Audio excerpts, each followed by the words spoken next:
Mondello weekend, the tin tops, or the window cars, as one little boy used to call them, the saloons, and the Group N Dunlop Championship Production Saloons. And there's the lineup for this Aircell race. Peter Faulkner on pole, Burns alongside him, John Hayes, Gordon Kellett, and Michael Leonard in the second row. And they're all Sierra Cosworth, these immensely powerful Group N cars, and surely the winner must come from one of those. If there is to be an outsider in it, it would be Helmut Hohlfeld, who leads his class on the third row of the grid in the BMW. But what a battle it promises to be, and what some very interesting stuff indeed.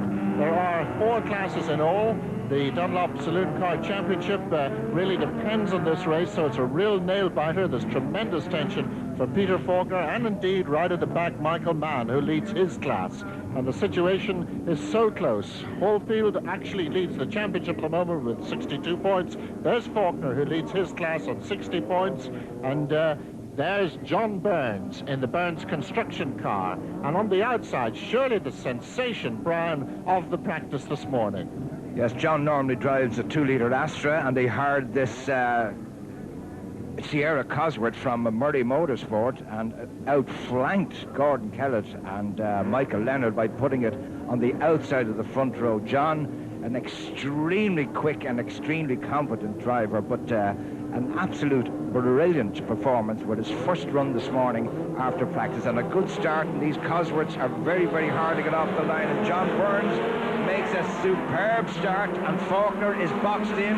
John Hayes looking for that second place, with Peter just moving out saying, I need that bit of road. But a lovely manoeuvre there by Michael Leonard if he gets away with it. While everybody was going to the right, he dived out round the outside and got away with it. So it's at the moment, Burns from Faulkner, from Michael Leonard, as the rest of the field streamed through Aircell. Then John Hayes with our camera car right on him. His back is Gordon Kellett, and then Hohlfeld leading his class. Then Frank O'Rourke, we see the little Peter's car going through the picture. One man who will be making up places rapidly is Brian Ward in the Escort Turbo, who had to start at the back of the grid. But here's Burns, and under extreme pressure at the moment. Yes, John Hayes having a look down the inside there of Gordon Kellett's Sierra Cosworth. Reg Tuttle side by side. Hohlfeld there in the BMW. Yes, Michael Leonard still in third place. John Hayes holding fourth, and Gordon Kellett in fifth, all in Sierra Cosworth. And John Hayes making a tremendous dive up, and Leonard has spun. Michael Leonard has spun. John Hayes moving on the inside there. Got him under braking where he spun, but John has lost that place now to Gordon Kellett. But the battle up front is between John Burns and Peter Faulkner, and that spin of Michael Leonard unfortunately slowed John Hayes a little bit, and Gordon just nipped by. But there's the battle there for third place between Kellett and John Hayes. What a fabulous sight it is to see these Cosworths. They're well over 300 brake horse, probably about 350. Very, very powerful motor cars indeed, and absolutely nothing between them in competitiveness. Gordon Kellett, the man in third place there, has been highly successful at Kirkiston, the other track that they race on. He's had 3 victories up there, and I think Faulkner's turbo's gone. Faulkner's turbo looked as if it's gone, and that could ruin his whole championship positions. A major blow there. It could be at times when they come in on the overrun, as the engines get hot, they suck in a lot of petrol, and as it builds up, once they put the pedal to the metal, it just ignites that petrol, and you get a huge flash. But it is a thing that can happen on these turbos. They get so hot, but at the moment you can see the puffs of smoke there.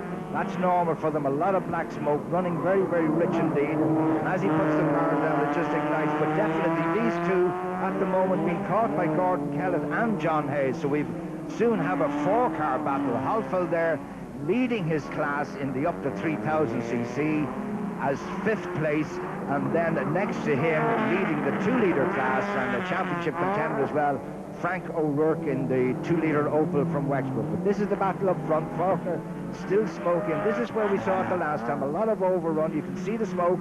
That's not natural, Brian. That's not natural that much, surely.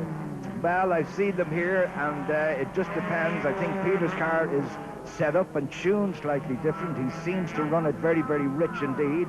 I've seen it smoke like that every time on the overrun. Now, whether it is getting worse, we'll see as the lap progress. But at the moment, John Burns not really using the fastest lines. He's protecting that position. He's not using the absolute super lines to the outside of the track, and hence Gordon Kellett is beginning to close up on Peter Faulkner, having a look around the outside. Fabulous. Look at these four Cosworths. We've lost Michael Leonard. He's had his second spin of the day. And there they come filing through, absolutely on the ragged edge. Just let me remind you, it's Burns, Faulkner, Kellett, and then John Hayes, who has no experience of driving these Cosworths. So what a performance it is by this man. He really has moved up a good maybe 100 brake horsepower to get into one of these cars, and he really shows that all those 30 years of experience are paying off.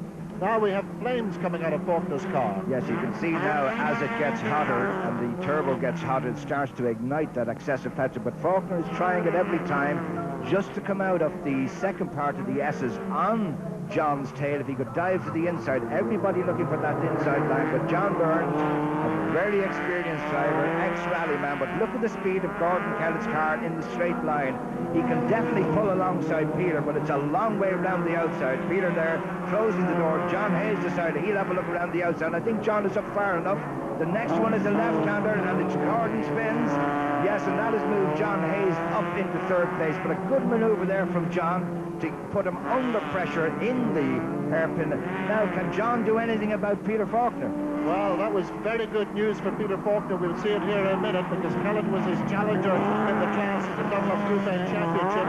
Hayes goes around the outside there, and he just gets too much power on too early, or maybe a little bit of oil in the rear tires, but certainly it means that Faulkner now will not only possibly win his class in the Group N Saloon Car Championship, but he also could get on the stage in the Dunlop Leinster Champions. John Hayes getting very, very sideways there. He was very, very close indeed to Peter Faulkner, who I think just couldn't get grip, and he's dived up the inside, definitely, and it'll be a battle all the way.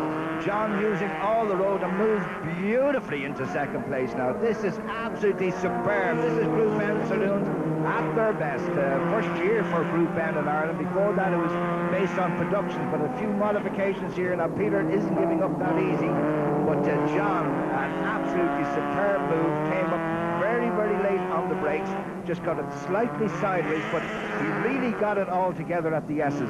That's where you plan your move to outbrake someone up that hill. You got to get right on the tail at the S's, but at the moment John Burns seems to have to relax more and beginning to pull away from this battle for second place. And let me remind you again about the intriguing subplot of this race. They're coming up now on the back markers, these very powerful Cosworths, but the intriguing subplot is, of course, the championship. And this is the second last round of the championship, and Faulkner really, to stay in touch, must win his class. In other words, beat the two cars in front of him. Doesn't look like it at the moment.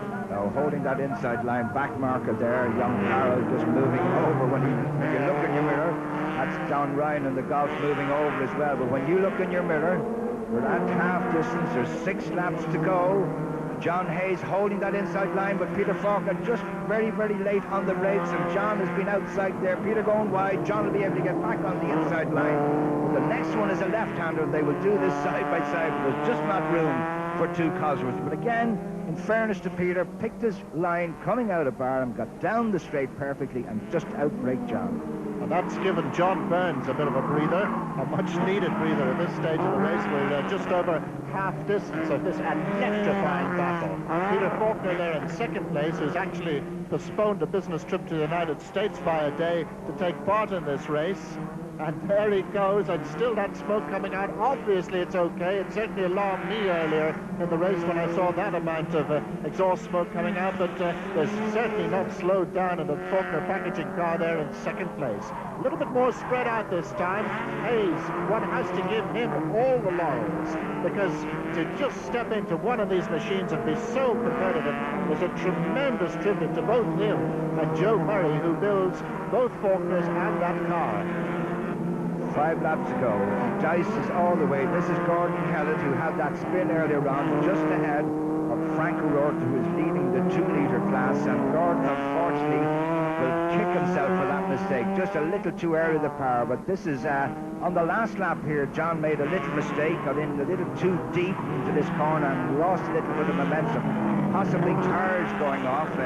You've got to be very careful. The Cosworths are a very, very heavy car, and if you tend to throw them in or brake very late or turn, what happens is your front tires go off and you just begin to lose grip.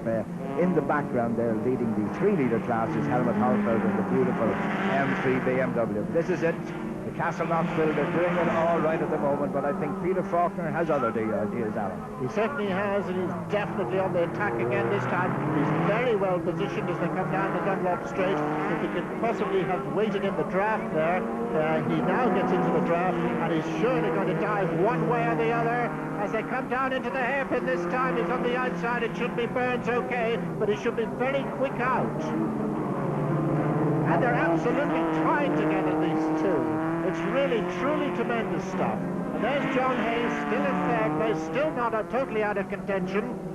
But Hallfield isn't that far behind now. Peter got it a little wide there. He tried to take a wide line in hopes that John might go a little wide and have a look up to there. Where you see that dust there, that's where the back markers or somebody in the back just get a wheel out on the grass. The weather is so warm here, a lot of dust. Both cars smoking now as the turbos burn that excess fuel. But Peter, through the S's here, very quick the last time, could close on the boot of John, slip sideways, going to look at the outside line again, but would like to turn in early and try and come around the back of John Byrne's car to get the inside line down the straight. But John, wily old fox, keeps that door firmly closed. He'll be watching the mirror. But this battle now between this is slowing them up, and John Hayes, after that little mistake down at the Budweiser complex, is right back with Peter Faulkner. It's fabulous. There's 3 laps to go. We've got 3 big fire-eating Aussies absolutely battling it out, and there's nothing to it. And once again, Hayes is right with them. Back markers in the way. That could be a bit tricky. They'll probably swallow them up down here in Budweiser Bend, or just coming out of it. And look at them, there's nothing in it. Absolutely nothing in it. That's Val Thompson there with the John Rowley Freight Services car, a local operation from Naas here. Now, Peter Thompson, his brother, runs the Vauxhall Lotus, and this is Val's first year racing. And I'm sure he didn't enjoy that maneuver to see 1,000 brake horse go by him, and Hazer does it again, very sideways, left and right, just there. Looks as if his tires may go off a little, but the time he did that before he came up the hill so quick and using the inside of the curve there, and that's not going to make him quick. And again, Peter Faulkner with the power in his car side by side with John Byrne as they go into the braking early with 2 laps to go. This is where he did it on John Hayes. And I noticed Gordon Kellett has just gone past Holfield, I think, on the straight. He's coming back into contention too. So John Hayes could have a problem. We could have 4 Cosworths at it again. Yes, Gordon, as you remember, was the red and white car which spun off just in the background of our picture there. But John, that mistake, getting it just out of shape. Here is Gordon now. This is Gordon Kellett by the M3 BMW and back into 4th place from a 9th position. So a very good drive. Faulkner again looking at the outside lines, but this will only be to outside John. There's only one quick line around Mondello, and that is the line that John Burns is on at the moment. But again, here is his chance. If he can set it up here, he will have a look at the inside, make John go to the inside, which is the slow line, up the hill on the outside, too far out, turn around the back of John Burns if he can, but no, sideways here. But again, John Hayes making up all that ground and catching them again. Absolutely side by side. Back markers in the way, including Michael Mann, one of the class leaders. Down they come, and it still Burns on the inside, and those back markers very wisely giving them space. And that was good driving indeed by Michael Mann, who was obeying the flag signals and indeed looking in his mirrors there in the little Honda. But there's Kellett coming right up into contention if these back markers don't hold him on. They're on the last lap. There's 3 Cosworths together, a 4th one now coming into the picture. Anything can happen, and I wouldn't be surprised if we see rending metal before the end of this one. There's 3 corners to go, and John Hayes right back in contention. Watch for him the second part of the S's. That's where he got it slightly out of shape. Faulkner really on the bumper of Burns. Hayes really on the bumper of Faulkner. That's Gordon Kellett there. The battle up front. Here we through the second part of the S's. The back marker in front. That's John Ryan. John Burns goes to the inside. John Hayes goes to the outside. They will be side by side. If John can hold this, he will out-drag Faulkner the line, but John Hayes will have a look at the inside line. Will it be Burns, Alan? It's John Burns from Peter Faulkner. Faulkner, from John Hayes, from Gordon Kellett, who had a tremendous recovery in one of these most superb saloon car races I think we've ever witnessed here at Mondello. And it all goes very well for next year when there are big plans.